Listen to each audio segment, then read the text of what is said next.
A ver, vamos a hablar de varios temas legales. Vamos a hablar de Nadine Heredia y más adelante, ojo, de Martín Vizcarra, que también está en la recta final. Pero vamos a comenzar con Nadine Heredia, porque la Corte Suprema de Brasil, les decía, ha anulado algunas de las pruebas, dicho sea de paso, que estaban siendo analizadas en su juicio por el caso Odebrecht, juicio que terminó ya aquí en nuestro país. Ella fue condenada por 15 años y no está cumpliendo esa condena porque sabemos que se fue a Brasil y está haciendo, gracias a un asilo diplomático que le consiguió el gobierno de Lula da Silva. ¿Pero puede cambiar en algo la situación? ¿Su defensa podría buscar anular este juicio? Están en un proceso de apelación y todo esto. Vamos a conversarlo con la abogada penalista Romy Chan. Gracias por acompañarnos, bienvenida. Gracias por la invitación. Romy, ¿te parece esta una resolución favorable para el caso de Nadine Heredia? Bueno, yo creo que a nivel del Perú ya realmente es inocua, ¿no? Porque era esperable que la Corte en Brasil terminara diciendo que no se podían utilizar estas pruebas. El tema es que ya no nos afecta directamente porque en verdad a la fecha ya el proceso de colaboración está suspendido entre los dos países, ¿no? Y ya desde hace bastante tiempo. Y porque además hay un elemento muy importante que creo que sí las autoridades peruanas han sabido valorar, que una cosa es el Poder Judicial en Brasil y otra cosa es el Poder Judicial en Perú. Son dos estados distintos, cada uno tiene su soberanía. Ajá. Y las decisiones del Tribunal Brasilero no nos vinculan a nosotros como país. O sea, Brasil no le puede decir a Perú, actúa de esta manera o de esa otra. Para nada. Y si lo dijera, nosotros como tribunales, o sea, los tribunales peruanos, no tendrían por qué hacer caso de ello, ¿no? El tema está en que ya no nos van a mandar más información. La cooperación, digamos. Exacto. Pero eso ya estaba suspendido ya desde hace varios meses, ¿no? Entonces realmente en la práctica en nada afecta al tema penal aquí en nuestro país. ¿No podría buscar la nulidad, la defensa legal de Nadine Heredia? Sí, es lo más esperable. Lo más probable es que ellos traten de llegar a través de la vía constitucional, traten de llegar al Tribunal Constitucional. Ya lo están haciendo, ¿no? Claro, porque pueden decir, oye, Brasil ha anulado esas pruebas y pongo aquí, se han utilizado para finalmente dictar esa sentencia contra ella. Sí, tengo entendido que no la señora Heredia, sino más bien quien se ha quedado aquí, es decir, el señor Humala, es el que está acudiendo a la vía constitucional y ya desde hace bastante tiempo está buscando que esto lo ayude en su situación, porque bueno, él está cumpliendo un mandato de prisión, ¿no? Pero lo cierto es que es complicado alegar que porque Brasil anuló las pruebas, en Perú no se pueden utilizar, ¿no? Finalmente ya nos llegaron y lo que han aportado las autoridades lo han valorado y se va a utilizar. De acuerdo, de acuerdo. Vamos a escuchar lo que ha dicho el fiscal Germán Juárez Atoche, que va un poco en ese sentido. Considera que esto realmente no va a influir en el juicio contra ella. No tiene que ver nada, porque lo que haya resuelto la justicia brasileña y esas pruebas, no sé qué pruebas habrán anulado, no tienen ningún efecto jurídico con relación al proceso de acá. Creo que los jueces peruanos van a defender su fuero, su independencia, su autonomía. Hay prueba independiente. Nosotros no hemos adjuntado solamente la prueba que haya venido de la empresa Odebrecht. Nosotros hemos adjuntado interceptaciones telefónicas donde se habla del dinero que recibía Ollanta Humala. ¿Qué tenemos? Las agendas de la señora Nadine Heredia. Lógicamente, ahorita pedir una extradición es inviable, porque quien se encuentra como presidente es el señor Lula da Silva. Mientras él le siga como presidente de la República, lógicamente que cualquier proceso de extradición va a ser bloqueado. Bueno, el fiscal se la escucha bastante tranquilo porque además dice, esta no es la única prueba que nosotros hemos aportado, ¿no? Tenemos otras que corroboran finalmente que el delito existió.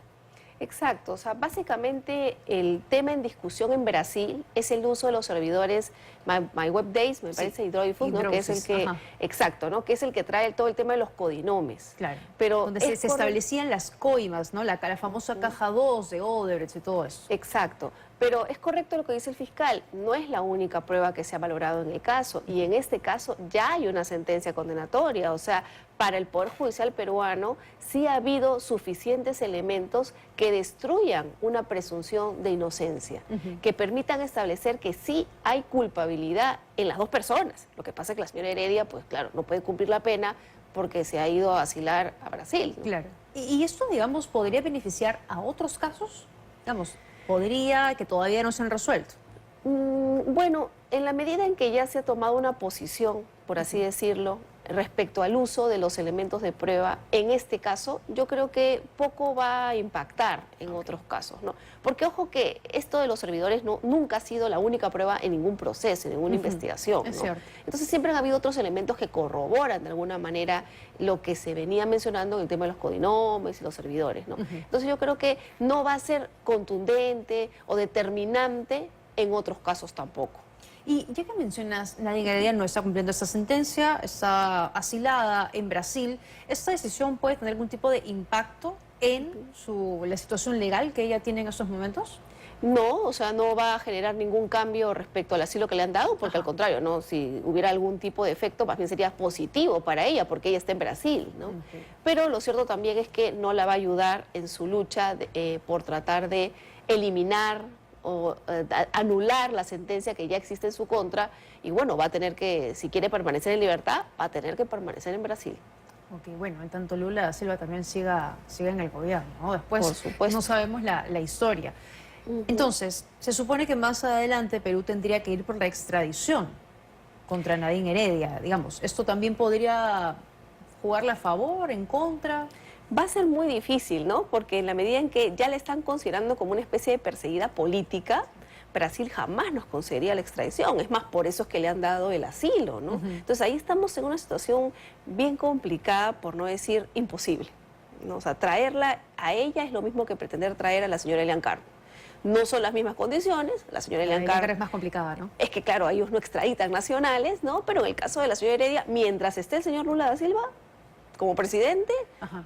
va a contar con el total respaldo, De ¿no? acuerdo. Y además porque también tomemos en cuenta que de alguna forma también ha habido cuestionamientos en torno al señor Lula da Silva. Sí, claro, por lo Entonces, mismo. Entonces, yo creo que a él tampoco le conviene que ella venga a nuestro país, ¿no? de acuerdo. Entonces, Sí, me queda clarísimo que Están vamos a tener que amarrados, esperar. Vamos a tener que esperar que cambien de gobierno, que probablemente sigan la tendencia y viren hacia la derecha y ya la historia de los Humala cambie, ¿no? exacto, ¿no? Pero de momento yo creo que ella ha conseguido una muy buena carta al irse a Brasil, ¿no? Claro, sí. Y bueno, y Ollanta Humala sigue enfrentándose en proceso, que está en apelación todavía, que incluso en algún momento dijeron, oye, no hay una sentencia firme aún, él tendría todavía que estar esperando fuera. Hubo toda esa controversia, pero al final él está cumpliendo la sentencia. Claro, lo que pasa es que, a ver, nosotros, y ahí hay un poco de confusión, creo que eso es lo que generaba la confusión, es que antes del Código Procesal del 2004, la norma decía que ni bien te daban una sentencia, tú la cumplías. O sea, primera instancia sentenciaba 15 años, tú te ibas a la cárcel 15 años. Si apelabas, la apelación la podías llevar, pero contigo en la cárcel. Ok. En el Código del 2004, de hace algunos años ya, lo que se dijo es, no necesariamente eso es así. Pueden existir algunos casos, dependiendo de la valoración que hagan los jueces, donde la sentencia de primera instancia no se ejecuta de manera inmediata. O sea, no es que automáticamente vas a la cárcel, sino que puede ser, ¿no?, que tú esperes la apelación en libertad. Y si ya la segunda instancia confirma la sentencia de primera instancia, ahí recién es que tú irías a la cárcel, ¿no? Entonces, claro, algunos decían, no, pero entonces, ¿por qué va a la cárcel? Tiene que esperarse la segunda instancia. Ya, pero eso es una potestad del Poder Judicial. Y eso además no es obligatorio para los jueces, ¿no? Más aún en un caso en donde la esposa se está asilando en Brasil. Claro. O sea, lo que era claro era que si a él le decían, ok, siga usted en libertad hasta que se confirme su segunda instancia, también se iba a ir a Brasil. Como ha pasado ahora con la señora Betsy Chávez. Claro. ¿No? Entonces, lamentablemente, pues los países en la región, ¿no?, están siendo bastante flexibles en el tema del asilo. Bueno, México ya es Otro caso. ya sí, es un sí, caso sí. aparte, ¿no? Pero definitivamente todo esto suma a generar y a tener un impacto sobre cómo se está logrando, digamos, la justicia, ¿no?, en el país. O sea, esa expectativa por alcanzar la justicia en procesos que son bastante complejos, bastante largos. Se espera y luego terminan todos fugados, asilados. Es que ese es el problema también cuando uno quiere acaparar mucho en un solo caso, ¿no? Cuando el proceso es muy largo, cuando es muy engorroso, terminan al final descontrolándose, o sea, haciéndose más difícil la labor para el Ministerio Público. Claro. Y ojo, no solamente por temas de asilo, por temas de fuga, ¿no?, sino también por temas de cuestionamientos que pueden hacer los abogados. Y yo creo que el caso más claro es el ahora cuestionamiento que se ha hecho en torno al caso Fujimori, Claro. cuando el TC dice, caramba, oye, 20 y tantos años para un caso, no, plazo razonable, ¿no? Y sí, pues es entendible, ¿no? Por eso es que yo creo que urge que el Ministerio Público reformule un poco sus estrategias, ¿no? Y lamentablemente, pues eso pasa por tener una institución consolidada con una cabeza firme, Claro. que actualmente no tiene. Y que no se mete en temas políticos, Así no posicionamientos políticos. El caso que parece sí estar mucho más claro, con un solo acusado, es el de Martín Vizcarra. Me voy a ir a una pausa porque es bien interesante lo que se viene al volver. Ya se va a acabar el juicio de Martín Vizcarra. Ojo, ya han anunciado que oficialmente entramos a la etapa final. ¿Qué va a venir ahora? Alegatos finales. Ojo, Martín Vizcarra no tiene medidas en su contra. Y lo que hablábamos un poco, ¿no? El riesgo de que también pueda ahorita, patitas, ¿para qué te quiero y me voy? Así que mucho ojo con eso, ya ni siquiera está en plancha presidencial. Vamos a una pausa rápida y regresamos en unos minutos. Llegamos a la recta final del juicio contra Martín Vizcarra. La fiscalía lo acusa de cohecho, de haber cobrado coimas. Ojo, contexto. Esto cuando él era gobernador regional de Moquegua. Se habría adjudicado, o a dos empresas, dos consorcios, les habría adjudicado dos obras importantes y a cambio él habría recibido coimas por 1 millón de soles y por 1.300.000 soles. Ese es el caso en concreto por el que la fiscalía ha presentado varias pruebas y pide 15 años de cárcel en contra del expresidente. Entonces, Romy, decía yo antes de la pausa que ya han anunciado entramos a la etapa final. ¿Qué significa esto? Bueno, que ya van a venir los alegatos de clausura, o sea, luego de que se actúan todas las pruebas, todos los elementos, se leen los documentos, todo lo que pueda mostrar la posición de ambas partes, es que viene ya la oportunidad final donde cada una dice lo último que tiene que decir, lo que llamamos los alegatos de clausura. Pero ¿no? ahí ya no hay que presentarse pruebas, Ya nada, no. es como una conclusión. ¿O? Es la conclusión, exactamente. El alegato de clausura es la conclusión. Y además también le dan la oportunidad al procesado, en este caso el señor Vizcarra, a que él también pueda dar su dicho. No como abogado, porque obviamente él no lo es, sino como persona sobre la cual podría recaer una sanción. Entonces los abogados de ambas partes, en este caso la Fiscalía, el abogado del señor Vizcarra, la Procuraduría y el propio señor Vizcarra podrían expresar ya lo último, sus conclusiones finales. Y sobre la base de eso es que ya el Poder Judicial tendría que resolver si lo condena o lo absuelve. Ahora, Martín Vizcarra no está obligado, ¿no?, a hablar. Entiendo que es opcional, por lo que... Es opcional, aunque dudo mucho en su caso que él deje pasar esa gran oportunidad. No, sí, de acuerdo. Además ha estado presente, como decíamos, estamos conversando en la pausa y recordando que ha estado presente en todas las audiencias, ¿no? Y cada oportunidad que ha tenido para hablar no la ha desaprovechado. No, Entonces, claro, por supuesto, ¿no? Y además en un contexto donde él estaba buscando, por lo menos, meterse en la política, dudo mucho que él desaproveche la opción, Es ¿no? cierto. Pero bueno, es su derecho el tomarla, como también decir, no tengo nada más que decir y que hable mi abogado por mí. Esta etapa inicia este jueves 13 a las 8:30 de la mañana, donde, como bien dices, Fiscalía, Procuraduría y la Defensa de Vizcarra van a presentar sus argumentos de cierre.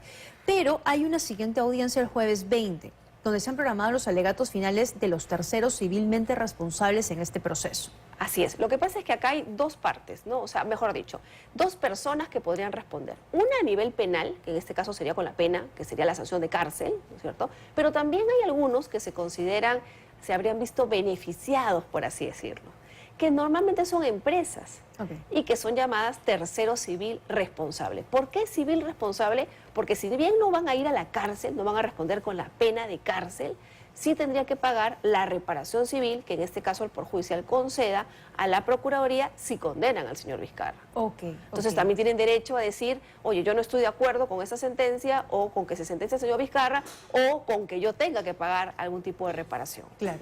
Y entonces, después del 20 de noviembre, ¿cuánto tiempo más o menos deberíamos esperar para conocer la sentencia absolutoria o condenatoria? Bueno, yo creo que antes de fin de año ya deberíamos de tener una sentencia, ¿no? O sea, podría ser más de un mes, lo que se tome, digamos. No es lo usual, ¿no? Porque se entiende que ya la sala va preparando el documento, lo va redactando y se entiende que ya los puntillazos finales los va a hacer en función a las conclusiones de las partes, ¿no? Entonces yo estimo, o lo normal sería, que antes de fin de año ya se cite una fecha para la lectura de sentencia. Probablemente sea en una semana después de la última sesión. O sea, claro, después de la última sesión puede ser una semana, 15 días más o menos, es lo regular, son los plazos regulares. Sí. Por lo menos para leer las conclusiones finales o los principales argumentos y ya luego notificar la sentencia, que es lo que se suele hacer. Ahora, se lee la sentencia, si en caso es condenatoria, Martín Vizcarra tiene que ir a la cárcel, ¿ese mismo día se va a prisión? Depende. Es una opción, pero recordemos, como lo decíamos anteriormente, que el Código plantea la posibilidad de que suspendan la ejecución efectiva hasta que se resuelva la apelación, obviamente en caso del señor Vizcarra apele. Claro. ¿no? Ahora, esto es decisión, por supuesto, de la sala que conozca el caso y depende mucho también del comportamiento que ha tenido el procesado. En ese sentido hay que rescatar que al señor Vizcarra eso le favorece, ¿no?, en su comportamiento procesal, porque Cierto. guste o no guste, el objetivo es que le ha acudido a todas las audiencias, incluso cuando le pidieron previo al tema de resolver la prisión preventiva que vaya presencialmente a escuchar y debatir, él fue e incluso le impusieron la prisión preventiva y él estuvo ahí y la cumplió, ¿no?, hasta que luego se revocó y él salió. Entonces, bueno, eso es algo que suma. Entonces, existe la posibilidad de que si lo condenan, digan, se suspende hasta que se resuelva tu apelación. Caramba, y ahí puede ser todavía un buen tiempo, ¿no? Sí, eso podría ser todavía un buen tiempo, ¿no? Porque claro, esto va a subir todavía en apelación, hay que mirar que vienen las vacaciones judiciales, hay que ver, normalmente a fin de año suelen haber algunos reclamos también por parte de los trabajadores del Poder Judicial que motivan retrasan huelgas. todo, claro, Exacto, claro, porque claro. justo se debate el presupuesto, ¿no? Entonces a veces también hay reclamos administrativos de ese tipo, y si hay huelga, habría que ver cuánto tiempo dura la huelga. Sí, y es claro, verdad. todo eso puede retrasar el caso, ¿no? Con salas que ya están sumamente cargadas, además, Sí. entonces, claro, el problema solo se hace más gordo. Pero a ver, según tus estimaciones, antes de fin de año ya habría una sentencia condenatoria o absolutoria, pero a ver, Martín Vizcarra, según ha dicho la OMP esta semana, ya no es parte de una plancha presidencial, no tiene impedimentos. Y pensando en lo que comentábamos antes, el caso de Nadine Heredia, el caso de Betsy Chávez, el riesgo de que él también salga es alto. Sí, ahora, claro, habría que ver cómo movería las fichas, porque también lo cierto es que no es tan fácil conseguir un asilo. Lo que pasa es que tenemos una excepción, como es el caso mexicano, que prácticamente concede asilo a todo el mundo, ¿no? Donde incluso, o sea, porque es que, a ver, ha habido una entrega de asilos Eso es verdad. exagerada. Y ojo ¿no? que Martín Vizcarra, cuando pretendía ser candidato, postular, dijo varias veces que él de presidente le daba el indulto a Pedro Castillo, ¿ah? Un poco ahí codeando con México. Exacto. ¿no? O Por eso sea, es que habría que ver, pues ese es el problema, ¿no? Porque en otro contexto la respuesta es clara, o sea, es muy difícil conseguir un asilo. Sí. Miremos, el expresidente Alan García, que en paz descanse, cierto. no lo consiguió. Sí. ¿No? Entonces, no es pues una cosa súper simple. Es más, hasta es mucho más sencillo para las primeras damas, que es lo que hemos venido viendo, Ajá. que para el propio presidente de la República. Pero claro, el caso mexicano ya nos saca un poco de cuadro respecto a lo que puede ocurrir a nivel de asilos políticos respecto de otras personas. Y bueno, el señor Vizcarra va en la lista, ¿no? Pero hay algo que se puede hacer en concreto, porque a ver, mucho se dice cuando ya nos enteramos que Nadine se fugó, cuando nos enteramos que Betsy Chávez ya estaba asilada, ¿pudo haber hecho algo la fiscalía, la policía, o realmente simplemente pueden decir, oye, está entrando a la embajada, pero no hay nada que lo impida? No, no hay nada que lo impida, ¿no? O sea, ahí el tema es que el gran problema fue que la Fiscalía se demoró en pedir la renovación de En la el caso de prisión. Betsy. En el caso de Betsy, Claro. exacto, ¿no? Bueno, el TC lo que termina resolviendo es algo que también es objetivo, ¿no? Oye, no la pediste en el plazo, pues, o sea... Es cierto. No es puede cierto. ser, o sea, Hubo estas un cosas error no... enorme ahí. Exacto, ¿no? Sí. Entonces, por más que sea Betsy Chávez o el ciudadano XX, lo cierto es que la norma se aplica igual para todos, ¿no? Entonces, no estaba bien, el procedimiento no... Hay un error, un problema, ¿no? Y eso pues generó que ella termine en libertad, ¿no? Ahora, yo creo que una forma de evitar que esto pueda darse o de facilitarle las cosas al señor Vizcarra sí podría ser, y creo que es algo que va a tener que valorar el Poder Judicial, que si lo deciden condenar en primera instancia, la condena no se suspenda. Porque claro, más tiempo, más posibilidades para conseguir un asilo, ¿no? Claro. ¿No? Entonces, el acelerar las cosas también permite, por supuesto, evitarle o reducir las posibilidades de asilo para cualquier persona. Porque la verdad es que durante estos meses que ha ido avanzando el juicio, que acá lo hemos estado siguiendo, hemos conversado contigo y con otros abogados penalistas, y no he escuchado a nadie, a excepción de la defensa de Martín Vizcarra, ver que el futuro pueda ser positivo para él. La mayoría estima que habrá una sentencia condenatoria porque la Fiscalía ha logrado un caso sólido. Sí, yo creo que ahí sí es cierto, ¿no? O sea, han habido muchos testimonios, muchos elementos que muestran que sí habría recibido dinero. Y ojo, no estamos hablando de cantidades mínimas, ¿no? Estamos hablando de 1 millón y 1.300.000, ¿no? O sea, son montos contundentes y personas que incluso dicen que le han entregado el dinero directamente. Entonces, hay varios Lo que quiere Martín elementos. Vizcarra es que haya un video, ¿no? Dice, o sea, no Eso- hay un video a lo Vladimiro Montesinos. Ya, eso pues no va a pasar, ¿no? Eso no se requiere tampoco eso para conseguir una sentencia condenatoria, ¿no? La suma de elementos, la suma de indicios puede conllevar a deducir que sí hubo un acto de corrupción, ¿no? Entonces yo creo que ahí sí la tiene difícil, o sea, en ese sentido hay que reconocer que la Fiscalía sí ha hecho un buen trabajo, De acuerdo. ¿no? Pero bueno, vamos a ver finalmente qué termina pasando en la práctica. Es cierto, y en ese país de todo, puede pasar de todo. Romy, como siempre, un gusto que nos hayas acompañado esta noche en el programa. Nosotros hacemos una pausa.